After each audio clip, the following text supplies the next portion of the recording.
तबस्सुम के साथ चीनी सीखे में तमाम दोस्तों को खुशामदीद। दोस्तों, इंटरनेट के शूबे में तरक्की के बहुत इम्कानात मौजूद हैं और इंटरनेट के जरिए सारी दुनिया करीबी रब्ता में है। तो आज की वीडियो में हम एक साथ सीखेंगे कि इंटरनेट के बारे में बाज़ वर्ड्स को चीनी ज़बान में कैसे कहा जाता है।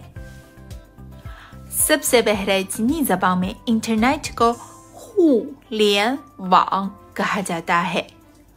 हू लियन वांग, हू लियन वांग।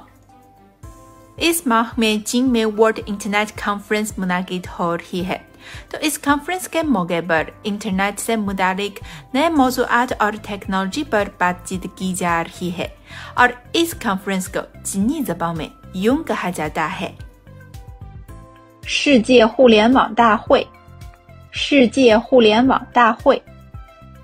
कॉन्फ्रेंस में इन मुख्तलिफ अहम मौज़ूआत पर तबादला ख्याल किया जाएगा।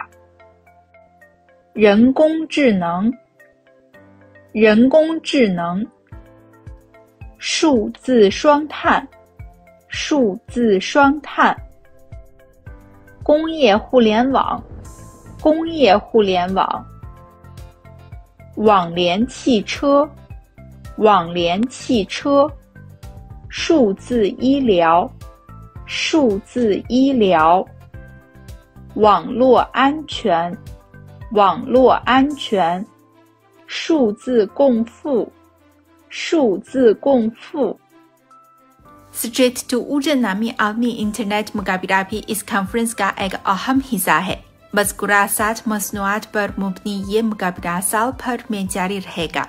अगर आप इंटरनेट टेक्नोलॉजी के माहिर हैं तो इस मुकाबले में आप भी शामिल हो सकते हैं। ये दुनिया भर में इंटरनेट से वाबस्ता बासलाहियत अफराद और जदीद टेक्नोलॉजी और ख्यालात के तबादले के लिए बेहतर प्लेटफॉर्म है।